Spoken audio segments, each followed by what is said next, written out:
দর্শক, বিগত আওয়ামী লীগ সরকারের মধ্যে যে ২-৪ জন, হাতে গোনা ২-৪ জন মোটামুটি সহজ সরল সৎ জীবনযাপন করেন বলে আমাদের ধারণা ছিল, তাদের মধ্যে একজন সাবেক রাষ্ট্রপতি আব্দুল হামিদ। তার সাধারণ জীবনযাপন, সাধারণ কথাবার্তা এগুলো অনেককে আকৃষ্ট করত। কিন্তু সেই আব্দুল হামিদকেও এবার মনে হচ্ছে যে বিতর্কিত হয়ে যাচ্ছেন কিংবা বিতর্কিত করার চেষ্টা করা হচ্ছে। আব্দুল হামিদের বিরুদ্ধে দুদক এবার নেমেছে তদন্তে। আব্দুল হামিদ দেশেই অবস্থান করছেন, মাঝে বিদেশে চিকিৎসায় গেলেন। সেই চিকিৎসায় যাওয়া নিয়ে সরকারের মধ্যে বহু নাটক আমরা দেখলাম। তারপরে তিনি আবার ফিরে আসলেন। তার নামে মামলা থাকা সত্ত্বেও এখন পর্যন্ত তাকে গ্রেপ্তার করা হয়নি। এরকম পরিস্থিতিতে দুদক তার বিরুদ্ধে নতুন যে অনুসন্ধানে নামলো, সেই অনুসন্ধানে নামার ইঙ্গিতটা কি এরকম ইঙ্গিত যে আব্দুল হামিদও খুব শীঘ্রই গ্রেপ্তার হতে পারেন, যদিও শারীরিকভাবে তিনি খুবই খারাপ অবস্থায় রয়েছেন? চলুন একটু জেনে দেখি কি অভিযোগ দুদকের আব্দুল হামিদের বিরুদ্ধে। আব্দুল হামিদের মতো মানুষদের বিরুদ্ধেই যদি এই অভিযোগ থাকে, তাহলে আওয়ামী লীগের সরকারে ছিলেন কিংবা আওয়ামী লীগের সঙ্গে সংশ্লিষ্ট ছিলেন বিভিন্ন দায়িত্বশীল চরিত্রে, তারা তাহলে কারা, কে আর বিতর্কের ঊর্ধ্বে থাকবেন পলিটিক্স টিভির নিয়মিত আয়োজনে।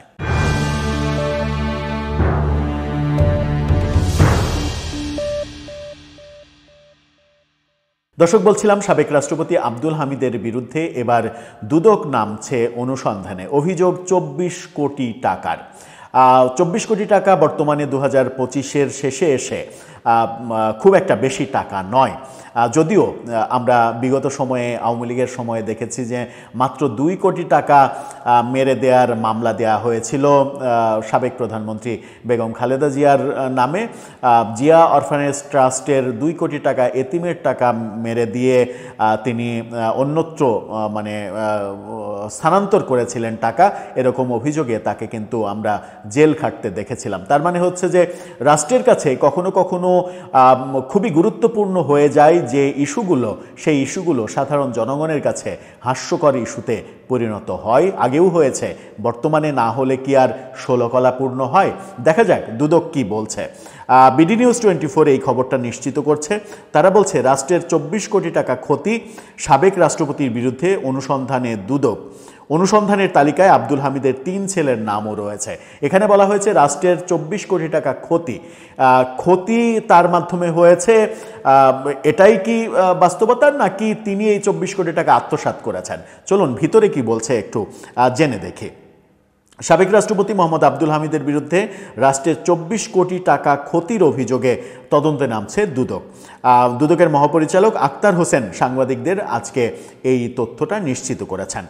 তিনি বলেছেন, আব্দুল হামিদ ও অন্যান্যদের বিরুদ্ধে রাষ্ট্রপতি থাকাকালীন ব্যক্তিগত সুখ বিলাসের জন্য ক্ষমতার অপব্যবহারের মাধ্যমে নিকুঞ্জ ১ আবাসিক এলাকায় সাজসজ্জা ও সৌন্দর্য বর্ধন প্রকল্প বাবদ রাষ্ট্রের ২৪ কোটি টাকা ক্ষতি ও অবৈধ সম্পদ অর্জনের অভিযোগে অনুসন্ধানের সিদ্ধান্ত নেওয়া হয়েছে। মানে একটা এলাকায় সৌন্দর্য বর্ধন করা হয়েছে, সৌন্দর্য বর্ধন করার জন্য যে টাকাটা বিনিয়োগ করা হয়েছে সেটা রাষ্ট্রের ক্ষতি এবং সেটা ব্যক্তি স্বার্থে আব্দুল হামিদ করেছেন, এটা হচ্ছে অভিযোগ। অভিযোগটা খুবই বড় এবং খুবই গুরুত্বপূর্ণ অভিযোগ। নিকুঞ্জের লেক ড্রাইভ রোডের ৬ নম্বর প্লটে আব্দুল হামিদের ডুপ্লেক্স বাড়ি রয়েছে। সেই বাড়ি ঘিরে সাজসজ্জায় অর্থ ব্যয় নিয়ে সংবাদ মাধ্যমে আসা একটি প্রতিবেদনের ভিত্তিতে অনুসন্ধানের উদ্যোগ নিয়েছে দুদক। ২ মেয়াদে রাষ্ট্রপতির দায়িত্বে থাকাকালীন আব্দুল হামিদের সঙ্গে তার ৩ ছেলের নামও রয়েছে অনুসন্ধানের তালিকায়। তারা হলেন সাবেক এমপি রেজওয়ান আহমেদ তৌফিক, রাসেল আহমেদ তুহিন ও রিয়াদ আহমেদ তুষার। দুদকের উপপরিচালক মামুনুর রশিদের নেতৃত্বে একটি অনুসন্ধান দল গঠন করা হয়েছে। দলে আরও রয়েছে সহকারী পরিচালক সাজ্জাদ হোসেন ও উপসহকারী পরিচালক রোমান উদ্দিন।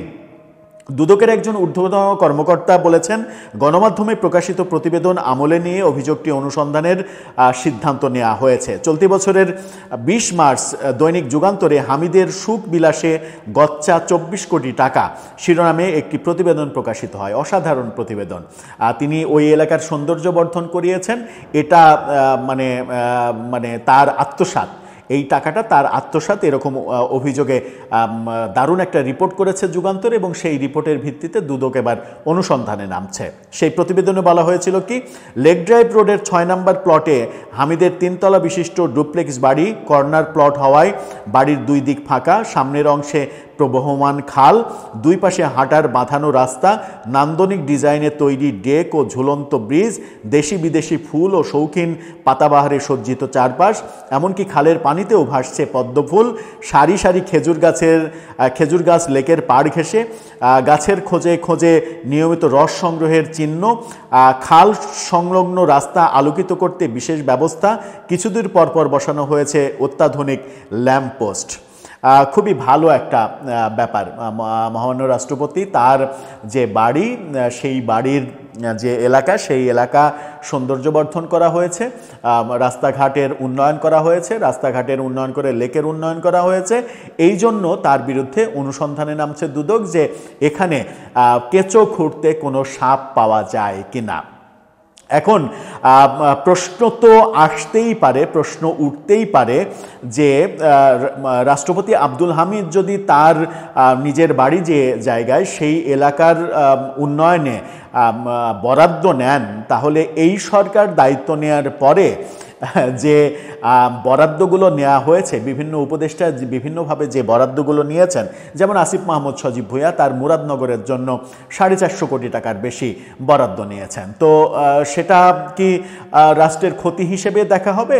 তো সেই বরাদ্দটা তো নিয়েছেন তিনি এলাকার উন্নয়নের জন্য। হ্যাঁ, পেছনে একটা স্বার্থ ছিল যে মুরাদনগরের উন্নয়ন করলে তার নির্বাচন করতে চাইলে তার নির্বাচনে সহযোগিতা হবে। এজন্য কি আসিফ মাহমুদ সজীব ভুঁইয়াকে দোষী করা হবে যে 450 কোটি টাকা তিনি নিজের স্বার্থে ব্যয় করেছেন, কিংবা নিজের পকেটে ভরেছেন?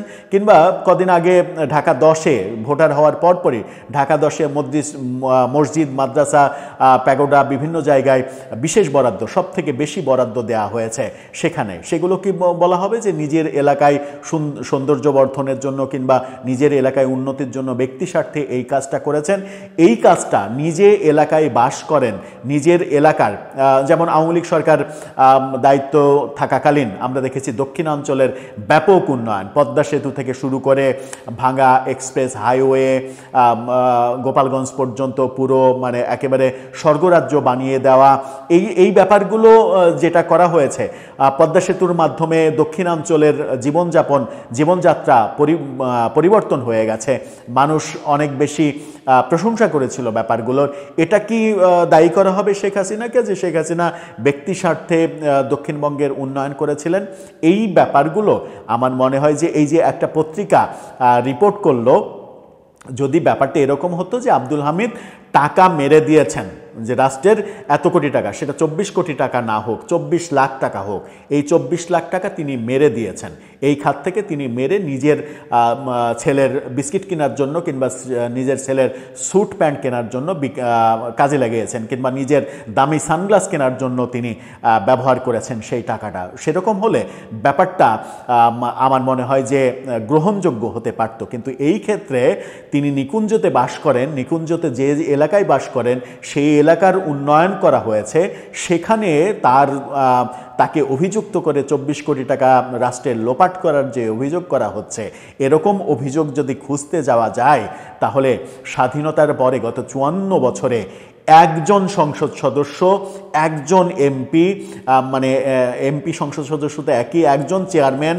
একজন পৌরসভা মেয়র, একজন সিটি মেয়র, একজন প্রধানমন্ত্রী, একজন রাষ্ট্রপতি কিংবা একজন সচিব কিংবা একজন দায়িত্বশীল যে কোনো বড় পদের মানুষ একজনও এই অভিযোগের বাইরে যেতে পারবেন না। প্রত্যেককেই এরকম অভিযোগে অভিযুক্ত করা সম্ভব হবে। আমার মনে হয় যে আমরা বোধহয় ভুল পথে যাচ্ছি। শুধুমাত্র রাজনৈতিক বিদ্বেষ থেকে যদি এই ধরনের কর্মকাণ্ডগুলো করা হয়, তাহলে ভবিষ্যতে এই মানে যে ইটটা আমি একদিকে ছুড়লাম, সেটা ফিরে আসবে পাটকেল হয়ে আমার দিকেই, কারণ ইটটি মারলে পাটকেলটি খেতে হয়।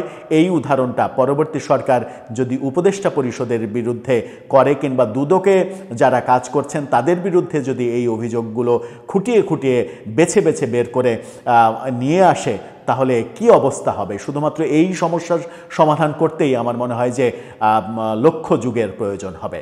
দর্শক, আপনার মন্তব্য কি এই মজার বিষয়ে? আপনার মন্তব্য জানিয়ে লিখতে পারেন আমাদের কমেন্ট বক্সে।